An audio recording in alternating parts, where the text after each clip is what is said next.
തന്ത്രി കണ്ഠരര് രാജീവരുടെ റിമാൻഡ് റിപ്പോർട്ടിലുള്ളത് ആചാരലംഘനമടക്കമുള്ള ആരോപണങ്ങൾ മാത്രം. ശബരിമല സ്വർണ്ണക്കവർച്ചയിൽ തന്ത്രിയുടെ നേരിട്ടുള്ള പങ്കിനെക്കുറിച്ച് പരാമർശമില്ല.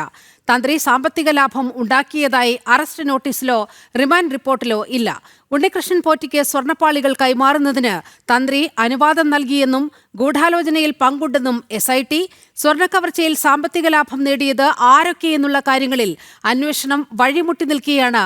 ആചാരപരമായ കാര്യങ്ങളിൽ മാത്രം ചുമതലയുള്ള തന്ത്രിക്കെതിരെ SIT തിരിഞ്ഞിരിക്കുന്നത്. വിവരങ്ങളുമായി M. മനോജ് ചേരുകയാണ്.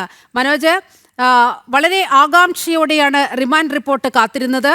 അതിൽ എന്താണ് തന്ത്രി ചെയ്ത കുറ്റം എന്നറിയാൻ ഉള്ള പരിശോധനയാണ് ഈ മണിക്കൂറുകളിലെല്ലാം നടന്നത്. പക്ഷേ സ്വർണ്ണ കവർച്ചയിൽ നേരിട്ട് തന്ത്രിക്ക് ഏതെങ്കിലും വിധത്തിലുള്ളൊരു പങ്ക് ഉണ്ട് എന്നുള്ളത് റിമാൻഡ് റിപ്പോർട്ടിലോ അറസ്റ്റ് നോട്ടീസിലോ ഇല്ല. പകരം ആചാര ലംഘനവുമായി ബന്ധപ്പെട്ട ആരോപണങ്ങൾ ആണ് മുഖ്യമായും തന്ത്രിക്കെതിരെ ഉയർന്നിരിക്കുന്നത്. റിമാൻഡ് റിപ്പോർട്ടിലെ വിവരങ്ങൾ എന്തെല്ലാം?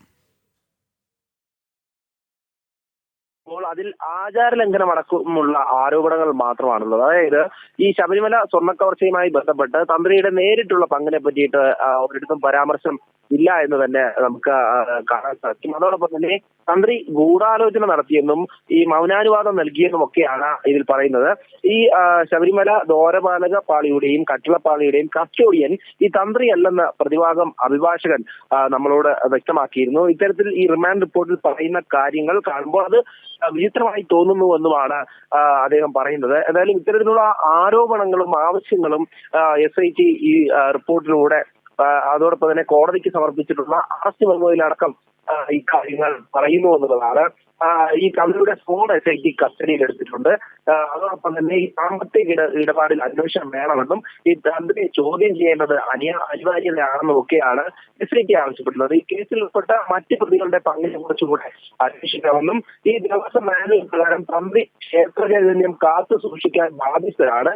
ഈ കട്ടിളപ്പാളി ഇറക്കിക്കൊണ്ട് പോകുമ്പോൾ, അതായത് തന്ത്രിയുടെ അനുമതി ഉണ്ടായെങ്കിൽ അത് എന്തുകൊണ്ട് ദേവസ്വം ബോർഡിനെ അറിയിച്ചില്ല എന്നും ഒക്കെയാണ് ഈ റിമാൻഡ് റിപ്പോർട്ടിലടക്കം പറയുന്നത്.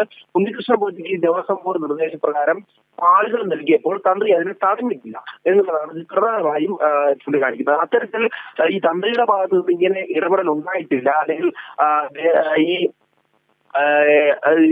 കട്ടിളപ്പാളി നൽകുമ്പോഴോ അല്ലെങ്കിൽ മറ്റ് നടപടിക്രമങ്ങളിൽ അരിജ്ഞ ഉണ്ടായിട്ടില്ല എന്നുള്ളതൊക്കെയും ഇക്കാര്യങ്ങൾ പറയുന്നുണ്ട്. അതായത് അരിജ്ഞ വാങ്ങി എന്നതാണ് തന്ത്രി അഭിഭാഷകനോട് പറഞ്ഞിട്ടുള്ളത്. പക്ഷേ അത് ദേവസ്വം രേഖയിലോ അല്ലെങ്കിൽ മറ്റു കാര്യങ്ങളിലോടും രേഖപ്പെടുത്തേണ്ടതാണോ എന്നുള്ളതിനെ പറ്റിയൊന്നും കൃത്യമായിട്ടും ഈ അഭിഭാഷകരും പറയുന്നില്ല. അങ്ങനെ അത് തന്ത്രിക്കും ദേവനും ഇടയിലുള്ള കാര്യമാണ്. അതെങ്ങനെയാണ് റിമാൻഡ് റിപ്പോർട്ടിലടക്കം വരിക എന്നുള്ളതും ആചാരലംഘനം നടത്തി എന്നതിനുള്ള കാര്യം എങ്ങനെയാണ് കോടതിക്ക് മുന്നിൽ നിൽക്കുക എന്നതൊക്കെയാണ് അഭിഭാഷകൻ ചോദിക്കുന്നത്. കാരണം സാങ്കേതികപരമായിട്ടുള്ള പല കാര്യങ്ങൾ പറഞ്ഞുകൊണ്ട് എന്നാൽ അതിലെ ലോജിക്ക് തങ്ങൾക്ക് മനസ്സിലാകുന്നില്ല എന്നും ഈ പ്രതിഭാഗം അഭിഭാഷകൻ, അതായത് തന്ത്രിയുടെ അഭിഭാഷകൻ CD അതിൽ നിന്ന് നമ്മളോട് വ്യക്തമാക്കിയിരുന്നു. എന്തായാലും നിലവിലുള്ള സാഹചര്യത്തിൽ ഈ തന്ത്രിയെ കുടുക്കി എന്നുള്ളത് തന്നെയാണ് തന്ത്രി മാധ്യമങ്ങളോട് പ്രതികരിച്ചത്. എന്തൊക്കെയാണ് ഇതിൽ ചൂണ്ടിക്കാണിക്കുന്നതെന്ന് വെച്ചാൽ ഉണ്ണികൃഷ്ണൻ പോറ്റിയുമായിട്ടുള്ള ബന്ധം, അല്ലെങ്കിൽ ഉണ്ണികൃഷ്ണൻ പോറ്റിക്കും മറ്റു പ്രതികൾക്കും ഒത്താശ ചെയ്തു, ഗൂഢാലോചന നടത്തിയെന്നൊക്കെ പറയുമ്പോഴും ഏത് തരത്തിലുള്ള ഗൂഢാലോചന നടത്തിയെന്നോ അല്ലെങ്കിൽ എന്താണോ ഇതിന് കാരണമായത് അതിന് കൃത്യമായിട്ടുള്ള ഒരു വാക്കുകൾ, അതായത് ഈ വ്യക്തത വരുന്ന രീതിയിലല്ല ഈ റിമാൻഡ് റിപ്പോർട്ടിലോ അല്ലെങ്കിൽ അറസ്റ്റ് മെമ്മോയിലോ ഉള്ള വാക്കുകൾ ഉള്ളതെന്നും നമുക്ക് വായിക്കുമ്പോൾ മനസ്സിലാക്കും. എന്തായാലും ഈ റിമാൻഡ് റിപ്പോർട്ട് പരിശോധിച്ച് അഭിഭാഷകർ തന്നെ വ്യക്തമാക്കുന്നത് ഇതിൽ കാര്യമായ, അതായത് തന്ത്രിക്ക് നേരിട്ട് പങ്കുള്ളതായുള്ള കാര്യങ്ങളൊന്നും തന്നെ രേഖപ്പെടുത്തിയിട്ടില്ല എന്നുള്ളതാണ്. മറ്റുള്ളവർക്ക് വേണ്ടി മൗനാനുവാദം നൽകിയെന്നും ആചാരലംഘനം നടത്തിയെന്നും പറയുമ്പോൾ അത് എത്തരത്തിലാണ് തെളിയിക്കാൻ കഴിയുക എന്നുള്ളത് കൂടെ ഒരു ചോദ്യചിഹ്നമാണ്. എന്തായാലും നിലവിലെ ഈ റിപ്പോർട്ടിനനുസരിച്ചാണ് ഇപ്പോൾ റിമാൻഡ് ചെയ്തിരിക്കുന്നത്. ഇനി വരും ദിവസങ്ങളിൽ തന്ത്രിയെ കസ്റ്റഡിയിൽ വാങ്ങി കൂടുതൽ ചോദ്യം ചെയ്യാനും SIT കസ്റ്റഡി അപേക്ഷ അടക്കം സമർപ്പിക്കുന്നുണ്ട്.